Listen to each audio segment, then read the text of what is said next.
I wanted to take the opportunity to jump into some editing tips and kind of techniques that I use for editing specifically snowy, wintry shots. And there's a couple of quick tips that I think will just elevate your photos and your editing of your winter landscape shots.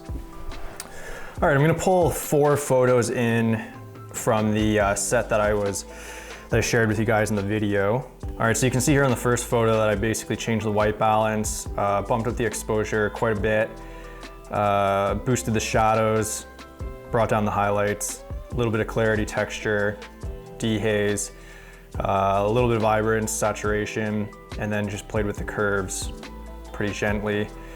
And that's pretty much it. So I'm gonna go ahead and reset this. So you can see there's quite a difference. I'm gonna compare that with before. So you can see that there's quite a bit of, it doesn't take a lot to really change and manipulate the photo quite a bit. So the number one thing that I look out for with snow is that you wanna have enough exposure. It has to be bright enough because everyone knows that snow is white. Your camera though doesn't know that snow is white. Your camera wants everything to be gray. It wants to have as much information in the data and in the landscape as possible. So when it sees a highlight like snow, it tries to gray it out. So when it tells you your exposure is correct and at 0, it's actually not, it's actually underexposed in a snow setting. So that's okay. I still shoot for that. You know, I still try to get at around 0 for the exposure on the back of the camera when I'm shooting, but in post I will bring up the exposure quite a bit, which is what I did here. I'm gonna bring that exposure back up, bring out the shadows quite a bit because that's where most of the photo, you know, the interesting parts of it in the cave are in the shadows. So those are the first adjustments I'm gonna make. I'm gonna come down here, give the photo a little bit of clarity, just to again kind of define a lot of the edges here and the textures along the ice. Dehazing is going to basically just throw in a lot of contrast, but I do like dehazing a bit for that background. A lot of the adjustments are going to come from kind of local adjustments as well. So what I'll do here is paint the background because it's so much more overexposed. So I'll bring those highlights down, dehaze a little bit more, just get a little bit more going on in the background. So tip number 2 for any photo that I am gonna edit for snowy scenes like this is I want the snow to be white. And the white balance is hard to nail with a lot of snowy landscapes, at least as far as your camera's concerned, because again, it's always gonna lean towards either being too cool or too warm because it has a hard time recognizing white as perfect white. But snow is perfect white and we know that, so we're gonna have to make those adjustments accordingly. That's a little bit better there. And I find with the Sony cameras, they always lean towards the purple tint, so I'm gonna bring that back a bit. Not that much, around there. Yeah, it makes a little bit more sense for it to be on the green side than on the purple side, especially for snowy landscapes as far as how I see them. So I'm gonna saturate this a little bit more than I probably would just because it is such a, there's not a lot of colors in it except for the jackets. And I'll finally get to the curves. And I basically just wanna make everything a little bit more of what it already is. So I want the darks to be a little darker and I want the highlights to be a little bit brighter. And again, because it's snow, I want them to be bright enough that it's believable. And I can tell as I'm playing with the contrast a bit more, I want even a little bit more warmth in the overall shot to make that snow white. It's looking a little blue still.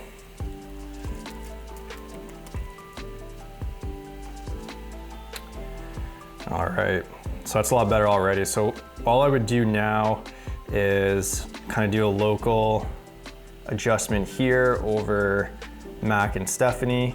I'm gonna bring out the shadows a little bit. And a little bit more here.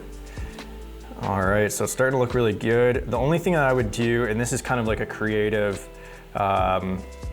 liberty that I'm taking here, I like the snow, or sorry, I like the ice in the cave to be a little bit more of like an aqua. Not in every scenario, just in this one particular. So I'm gonna saturate the blues just like a very small smidge. Bring up the luminance. There we go. And then I'm gonna use the hue slider and kind of pull it back maybe to like 10 or so. All right, and I'm just gonna do the profile corrections, remove the chromatic abrasion. It's gonna make the, there we go, make everything pop a little bit more. All right, put this in a full screen and see what we're working with. Yeah, that's pretty much how I would leave the photo. I wouldn't touch it after that.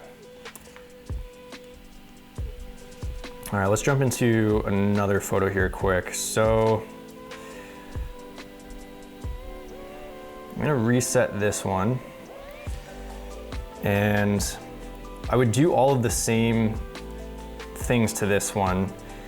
And what I might do differently or uniquely for this, I'm gonna put those settings back on it so you can kind of see once I make all those adjustments like I did in the other photo, what I would do uniquely for this photo in particular. So you can see here that without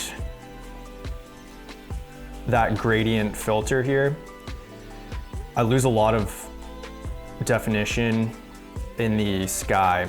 It's a really dynamic photo. There's a lot of highlights and there's a lot of layers to this photo, and the back layer where the mountains are and the clouds and where the sun's coming from is definitely, besides the snow in the foreground, everything is a little bit, I wouldn't say overexposed, but there's not a lot of definition. You can tell there's mountains in the background. You can tell that there's a little bit of a sun ray coming from over the mountain. But without doing a local adjustment or some kind of gradient filter here, it's hard to see really well. So I would bring the exposure down a little bit, bring the highlights down, you know, in this case, pretty much all the way. A little bit of clarity, dehaze just a touch. And already just by doing those simple edits, the background in the sky, those mountains, you know, bring a whole other set of dynamics to the photo that weren't really there before. So that's all I would do different to that photo. Now for the next photo, of Jen and Stephanie walking away from the mouth of the glacial cave here, there's a lot of colors going on. So this is kind of my third tip. I would definitely take the liberty of doing all those adjustments like I would on the last two photos. So as you can see, same kind of thing here, like I saturated it, brought the vibrance out, a little bit of dehaze, clarity, not overexposed it, but brought it to an actual proper exposure, brought out the shadows a lot, a little bit more tugging on the curves. And then the only difference between this photo and some of the other ones is a little bit more saturation on the blues. So if I pulled the blue back to 0, you could see pretty quickly that there's not as much, your eyes aren't drawn to the cave and the ice quite as much as they were. And that's a huge part of this photograph. So I think it's important to just kind of take a little bit of creative liberty with your snowy shots and emphasize creatively some of the attributes of what make the photo what it is. In this case, the cave and the blue ice of the cave is a big part of what makes this photo interesting and really cool to look at. So I would take that liberty as an artist and give it a little bit more of what makes it cool. Just kind of lean into it a little bit, if you will. For something where you have a lot of range in a photo like this, where I'm inside the cave and I want to see the background, but also a lot of the contents of the shadows of the ice cave that I'm inside of. Don't be afraid to go a little extreme on your highlights, your shadows, and local adjustments, and then again reinforcing those highlights and shadows to make it a really dynamic photo. You know, again, it's one of those things where you can take those liberties. You see the before and after here as I reset. There's a huge difference between being able to see the shadows in the raw file versus how I edit it, just by bringing out those shadows and kind of reinforcing the global and the local shadows and pulling those basically as much as I could without making too much noise and grain in the photo. Thanks a lot for hanging out with me today. It was super fun to get out to the ice caves and hang out with everyone. I'll be putting out some more videos just like this one real soon, heading back out to the mountains in a couple of days, so hope to see you there. Cheers.